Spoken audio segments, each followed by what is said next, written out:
Attention. Let's pray together. Start.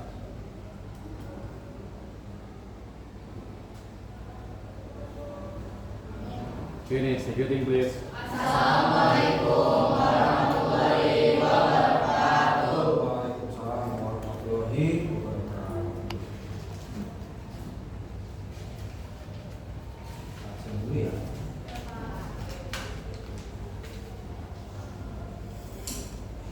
Agiska, Agra, Alia,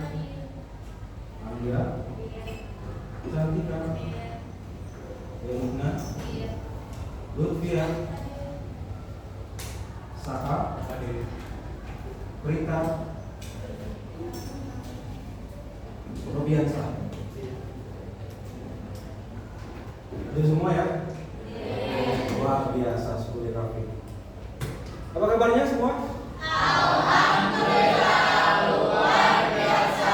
Allahu Akbar. Masih dengan semangat yang sama seperti kemarin. Baik, bagus ya.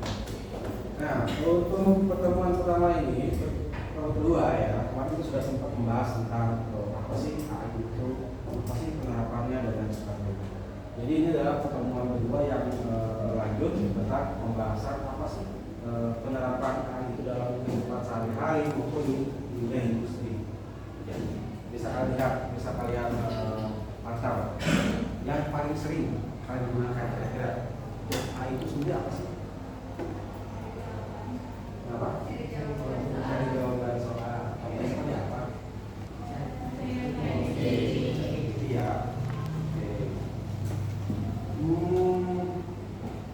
Kemudian kira-kira menurut kalian manfaat apa sih yang bisa dibawa di teknologi AI ini?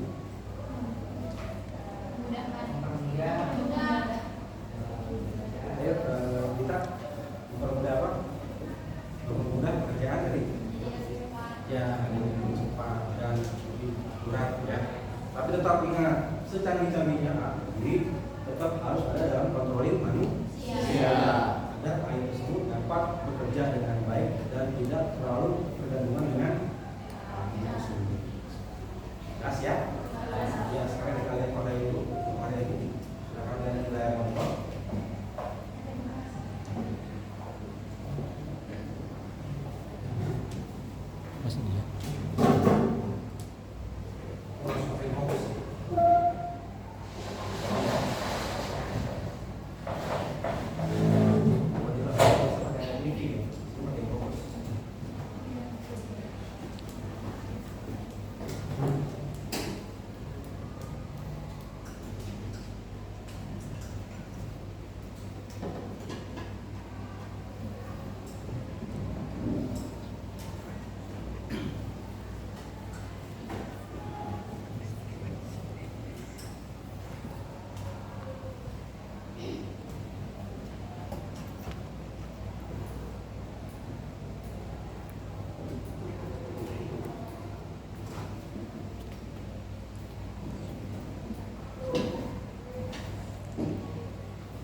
Kita artificial intelligence ya. Jadi kita mengenal nih bagaimana teknologi AI ini berkembang. Itu yang pembelajaran adalah menjelaskan pengertian kecerdasan buatan AI secara sederhana. Ya, mengidentifikasi contoh penerapan AI dalam kehidupan sehari-hari.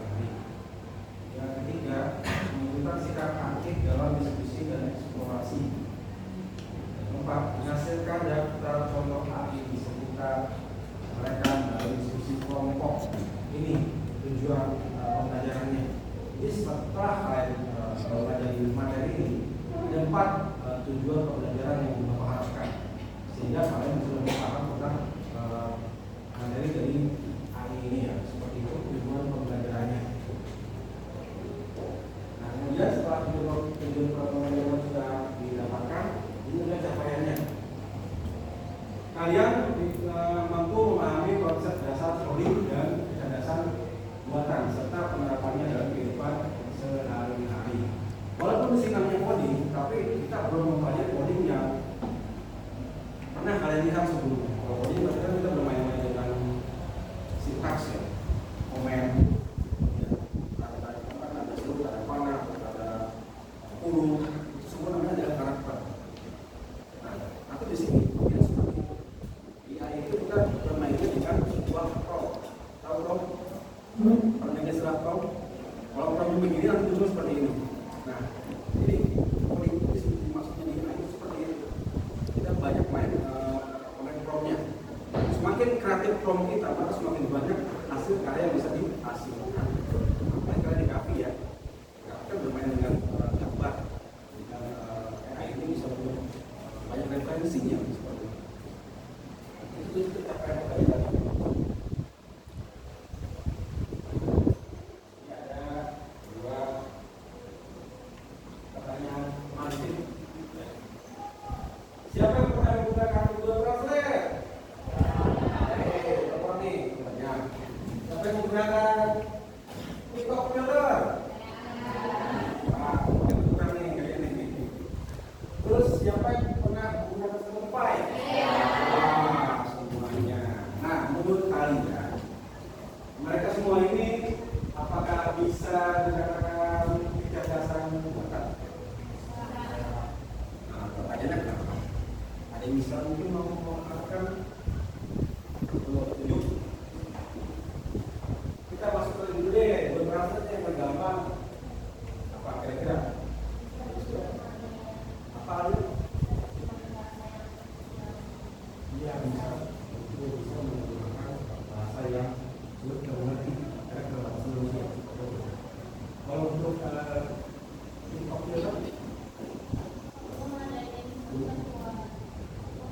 iya bisa buat foto ya. Menarik, banyak menarik. Karena kalau misalkan cowok yang pakai baju itu cantik, tapi menarik. Ya, kemudian Spotify. Ya, kenapa Spotify? Mungkin bisa mengatakan Spotify bisa memutar. Ya, bisa memutar musik yang kita suka, terserah musik kita perintahkan. Nah, dari situ sebenarnya sudah jelas bahwa semua produk yang akan dijelaskan ini itu sudah menggunakan teknologi AI di dalamnya. Kok gitu sih Pak? Pertama, kita ambil contoh Google Translate dan dijawab oleh kalian. Kita bisa mencari tahu bahasa yang kita tidak pernah tahu.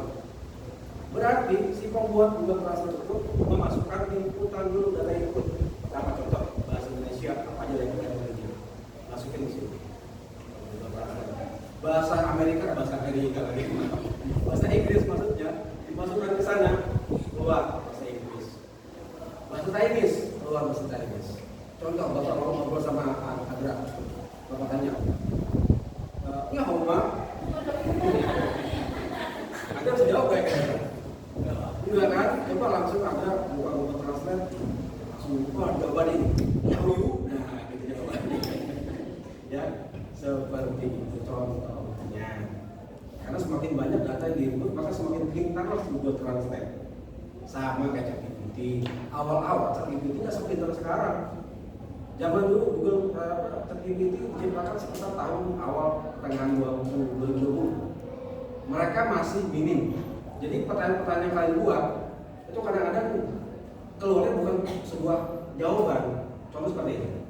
Tolong buatkan saya gambar menu makanan yang enak dan realistik. Karena di baru awal diciptakan belum ada inputan yang banyak, maka hasilnya adalah maaf, di awal-awal. Nggak semua pertanyaan bisa dijawab. Seiring berkembangnya waktu 2020, 21, 22, 23, 24, bahkan 25, sudah 5 tahun, AI semakin banyak belajar. Dari mana? Out of you. Salah satu. Semakin banyak nanya, dia akan nyimpen pertanyaan itu dan bertanya. Ini baru kelas 10 TK, belum satu dunia menggunakan. Semakin apa ya? Semakin smart. Bahkan bisa melampaui kamu sebagai manusia. Paham ya? Nah, itu adalah tentang pemantik sebelum kita masuk ke materi. Oke, sekarang Bapak putarkan dulu video singkat ya buat menggali wawasan kalian.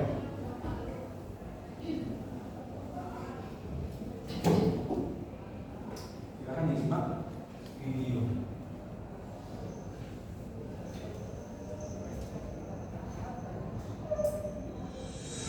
Dalam kurun waktu yang dekat, penggunaan teknologi kecerdasan buatan (AI) akan semakin berperan vital dalam praktik kedokteran kardiovaskular presisi dalam berbagai macam seperti identifikasi faktor-faktor risiko yang sebelumnya tidak diketahui, analisis gambar, hasil pemeriksaan penunjang, baik yang sederhana dan sudah digunakan saat ini seperti EKG, hingga analisa pemeriksaan yang lebih kompleks seperti hasil ekokardiografi, CT scan, atau MRI mengubah kriteria diagnosis, menentukan pilihan keputusan terapi yang disesuaikan. Tailored untuk pasien. Perkembangan teknologi informasi dan komunikasi saat ini tengah melaju dengan pesat.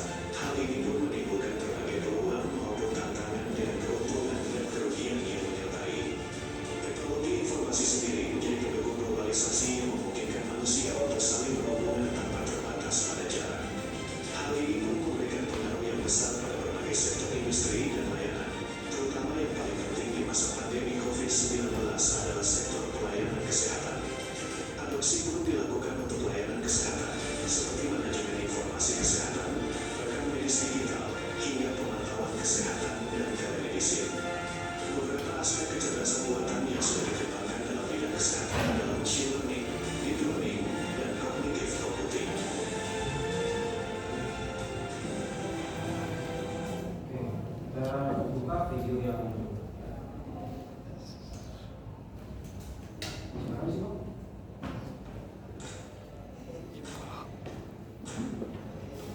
Assalamualaikum warahmatullahi wabarakatuh. Perkenalkan, nama saya Muhammad Syed Harapan dari kelas TKP 301.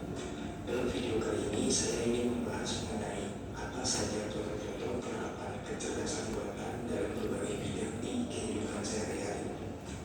Namun sebelum masuk ke topik pembahasan, saya akan membahas terlebih dahulu apa itu kecerdasan buatan.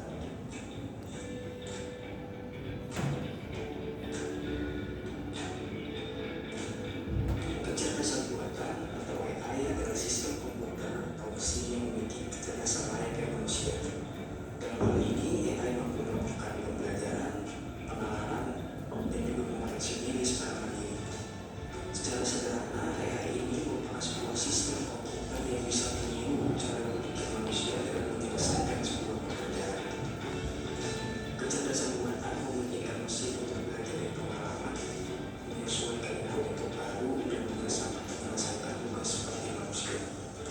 Sebagian besar contoh AI yang kita dengar di masa ini mulai komputer yang bisa bermain catur hingga mobil yang berdiri sendiri, sangat-sangat mengandalkan pembelajaran mendalam dan pemrosesan bahasa alamiah. Dengan menggunakan teknologi ini, komputer dapat dilatih untuk menyelesaikan tugas-tugas tertentu dengan memproses jumlah besar data dan mengenali pola dalam data. Ini otomatis ya, Selanjutnya adalah contoh penerapan AI dalam berbagai bidang di kehidupan manusia. bisa sendiri pada depan ada berpikir lagi. Ini Tesla ya? Salah satu penerapan teknologi AI yang memudahkan aktivitas manusia dapat dilihat dari dua bidang. Belakangan ini, anak putri di pasaran Indonesia yaitu komputer dan produksi organisasi. Mobil ini telah dilengkapi dengan chip berteknologi AI yang dapat membuat mobil ini menjalankan beberapa sensor. Nah, beberapa sensor tersebut dapat menjalankan sistem radar yang bisa kita sebut dengan fitur autopilot. Fungsi AI pada mobil kita umumnya terdiri dari dua. Yang pertama yaitu sebagai infotainment interface alias pembayar digital. Yang kedua yaitu reference dan referensi sistem hingga banyak situs atau aplikasi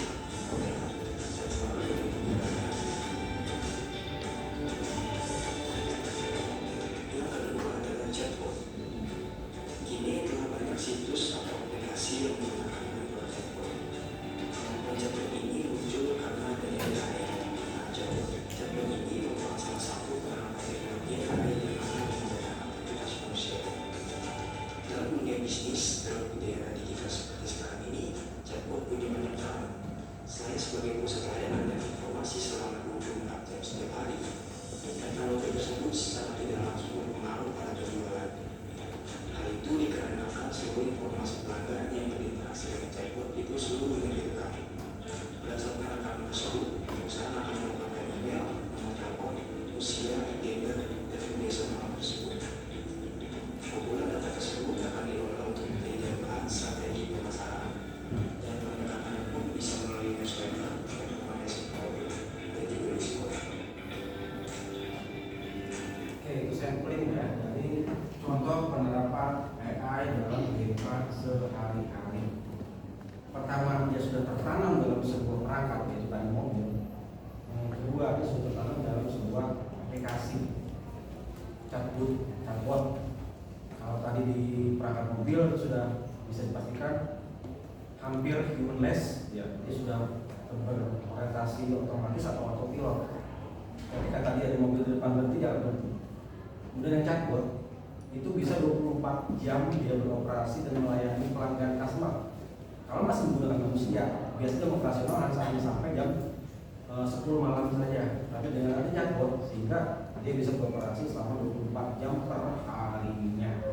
Dia dapat berinteraksi dengan kalian, kemudian dia bisa menjawab semua pertanyaan kalian, karena semua pertanyaan kalian atau semua apa yang kalian sukai akan disimpan dalam database aplikasi tertentu. Contoh aplikasinya adalah Shopee. Misalkan contoh ya, Anggi hobinya suka di tas, ya kan? Pada saat Anggi buka si marketplace tersebut, si Shopee tersebut, maka yang akan muncul adalah tas. Agra sukanya misalkan proyektor miniatur bis ya, namanya Agra ya, Agra Mas. Tapi orang semua bis semua banyak, bisnya banyak. Nah itu semua tersimpan dalam sebuah aplikasi. Bisa dipastikan memudahkan pekerjaan manusia apa enggak? Ya, memudahkan, tapi ada menyedihkannya. Apa kira-kira menyedihkannya? Iya, pertama ketergantungan, yang kedua adalah ada beberapa bidang pekerjaan yang hilang. Contoh customer service digantikan dengan chatbot. Jadi nggak ada lagi kan customer service yang melayani manual. Semua serba AI, sehingga perusahaan tidak memberikan gaji untuk karyawan. Menguntungkan buat perusahaan, tidak menguntungkan untuk pekerja. Itulah, mau nggak mau kita harus mengikuti zaman ya. Nah, kalau kita masuk ke materi,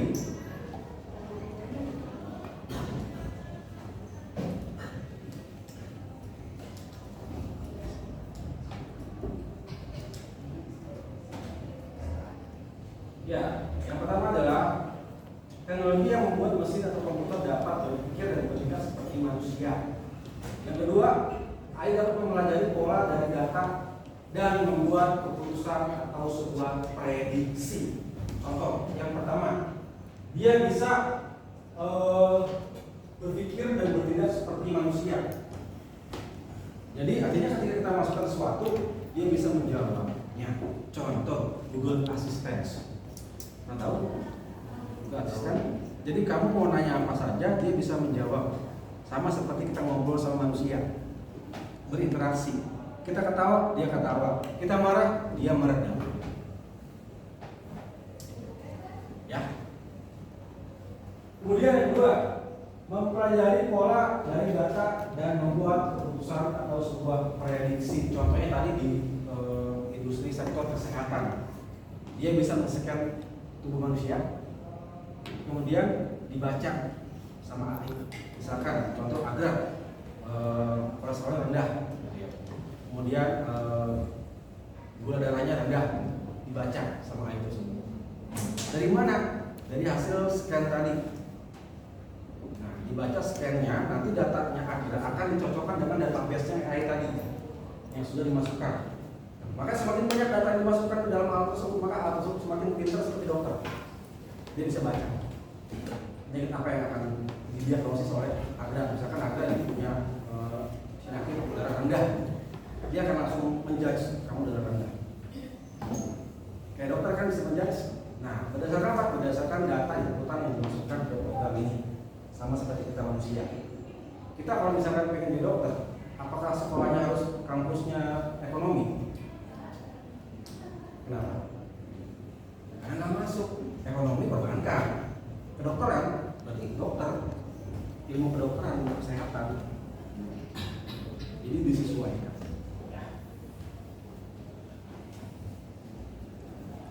Jenis-jenis AI di sini ada Neo AI, General AI, dan Super AI. Jadi bisa kita lihat di situ.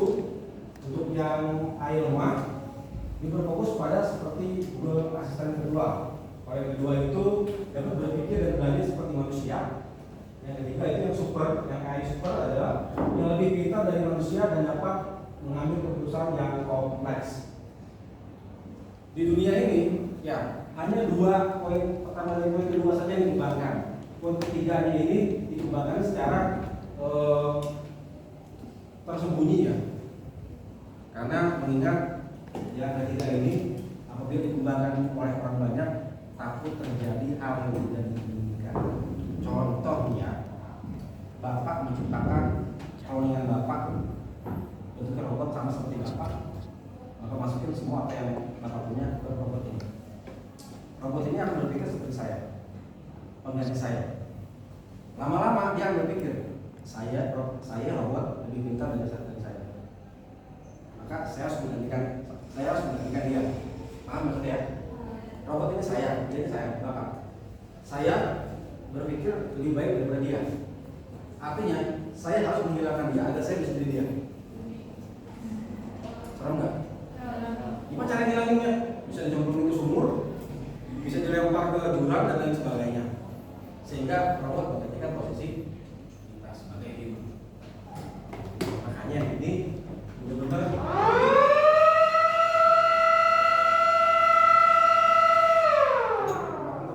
biasanya untuk industri pertahanan ini. Jadi nggak dibuka secara luas.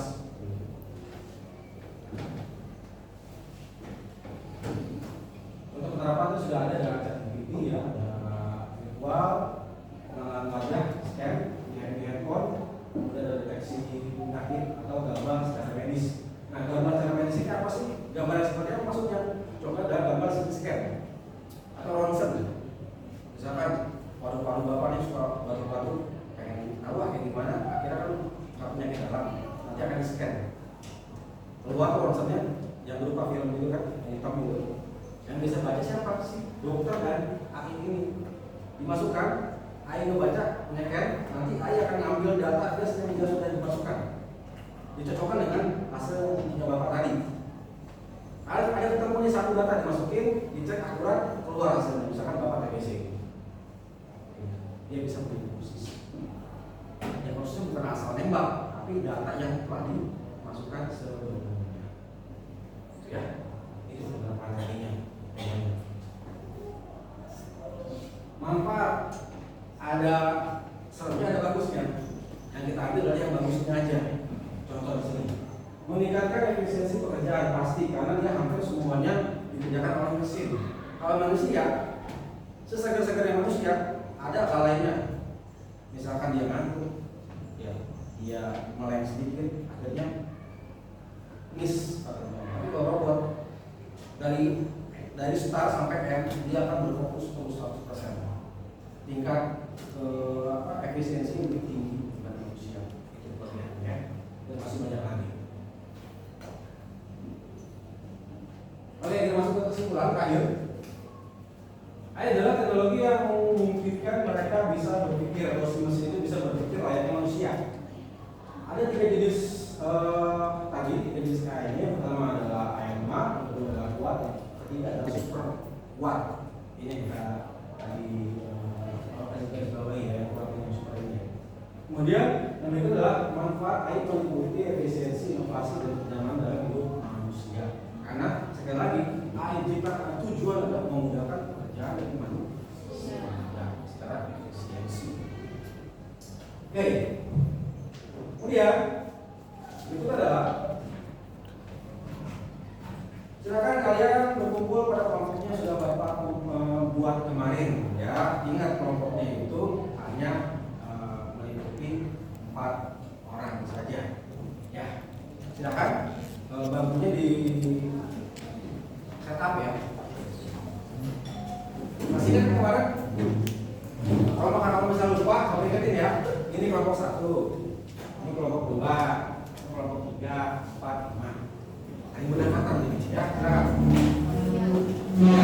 Oke. Nah. 1, 2, 3, 4, 5. Ya.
Nah, kalau sudah berkumpul, Bapak akan memberikan RKPD. Masih kita RKPD? RKPD? Ya, jadi RKPD ini dikerjakannya secara kelompok. Jadi Bapak kasih selembar ini, kamu mengerjakan langsung di bawah sini ya. Oke, silakan. Langsung dikerjakan bareng-bareng ya. Kelompok 3, kelompok 4, kelompok 5. Kemarin sudah Bapak perintahkan untuk membawa handphone ya? Silakan handphone dikeluarkan untuk membantu kalian dalam observasi. Ya. Iya, langsung di sini aja, di bawahnya. Jangan panjang-panjang ya, singkat aja. Di sini ada 4 poin, silakan kalian dalam bersama. Boleh menggunakan aplikasi AI, baik ChatGPT, Gemini dan saudara-saudara yang lainnya ya. Silakan. Kalau ada yang bingung mau bertanya, cung ya.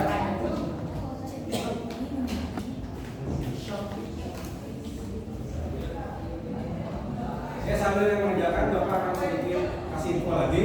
Nanti setelah selesai, Bapak akan minta perwakilan 2 kelompok untuk maju ke depan presentasi. Oke? Presentasinya kan hanya membaca saja. Nanti temannya mendengar.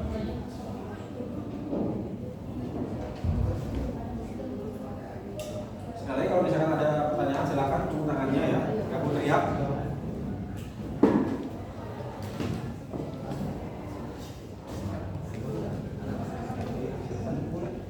Dibuka.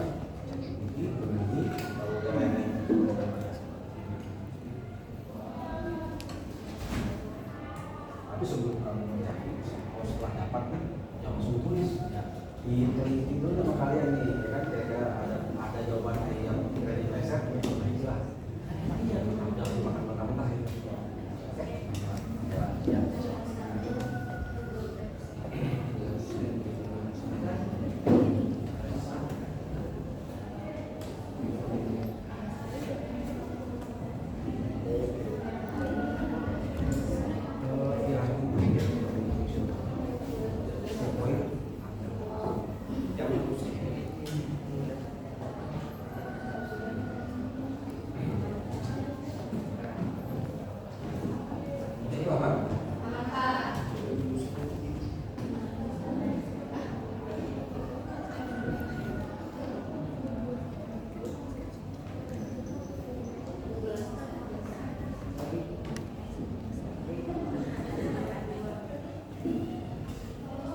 Tapi kalau misalkan untuk kalian presentasi, kalian ambil 3 saja.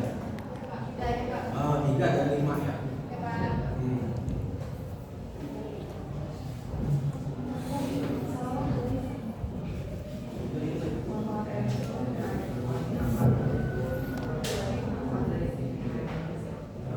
Ya, nomor 2 nomor 4 ya.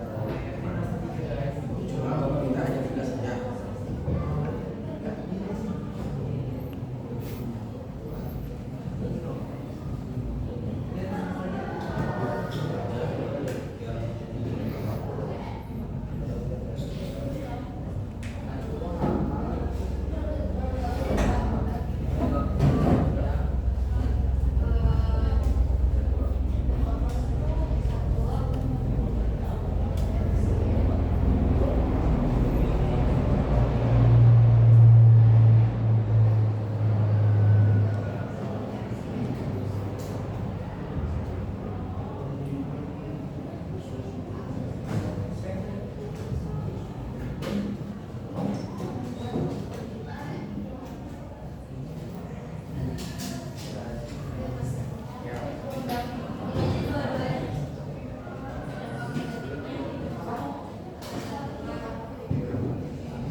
Ya, kesimpulan sini adalah sebuah kesimpulan adalah kalian dapat pada saat kalian sekarang observasi ini.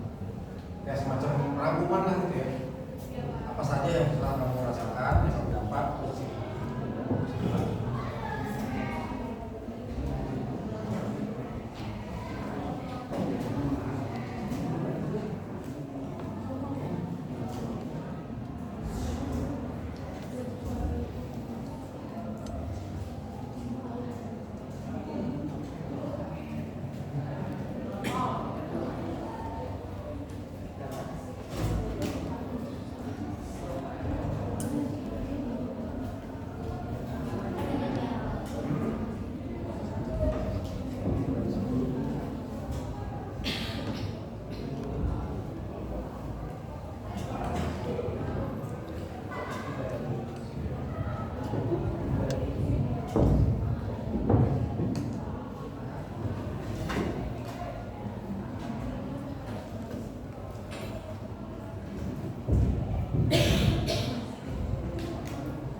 Anak-anakku, waktu kita dalam observasi ini habis ya.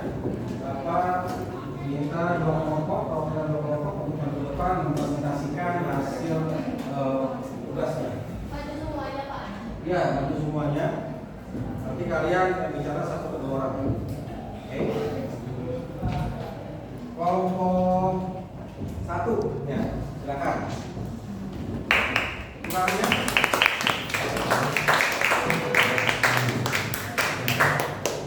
dibaca saja ya masalahnya.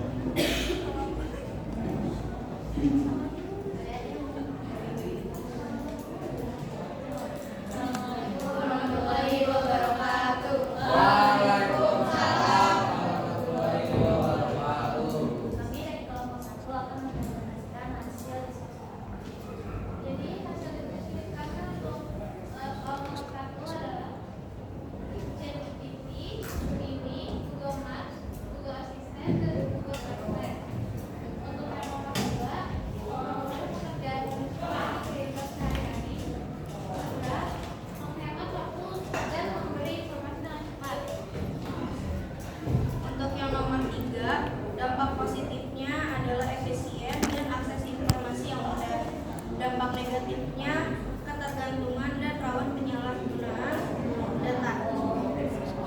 Untuk kesimpulannya, AI banyak membantu aktivitas manusia, tapi harus digunakan dengan bijak supaya manfaatnya lebih besar daripada dampak negatifnya. Sekian dari kami. Wassalamualaikum warahmatullahi wabarakatuh. Yang berikutnya adalah kelompok 2, silakan.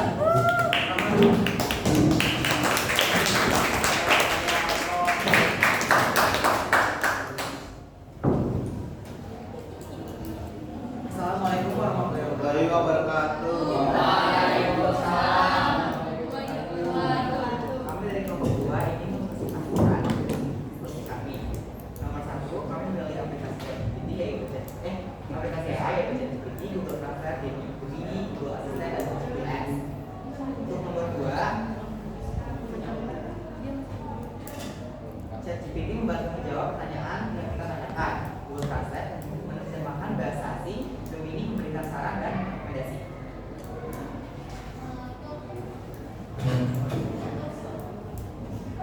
Jawaban nomor 3, dampak positifnya memudahkan pekerjaan dalam mempermudah kehidupan yang cepat dan akurat, analisis data yang cepat dan akurat, membantu dalam mengambil keputusan yang lebih bijak. Dampak negatifnya ketergantungan dan pekerjaan yang hilang, sistemnya ekonomi. Setelahnya, bahwa AI dapat membantu kita dalam mengerjakan sesuatu yang cepat dan akurat. Di balik semua, kita harus bijak dalam menggunakan teknologi tersebut agar hal-hal yang tidak kita inginkan bisa terjadi. Oke. Bu. Ya, tepuk tangan. Alamnya.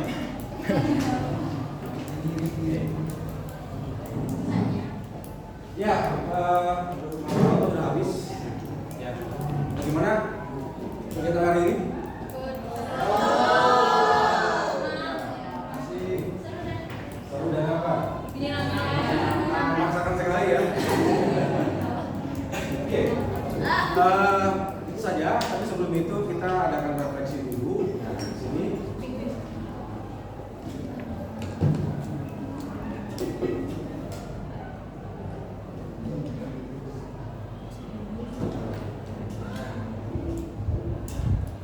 Ini hanya pertanyaan refleksi, tidak perlu ditulis. Ini kita kayak semacam apa ya, obrolan santai gitu lah ya. Apa yang paling sering kamu gunakan? Kenapa sih sudah dibidik?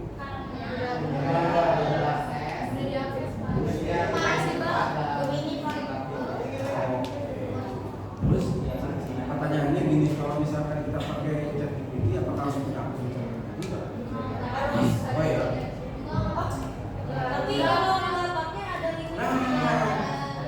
Nice, Anggi. Jadi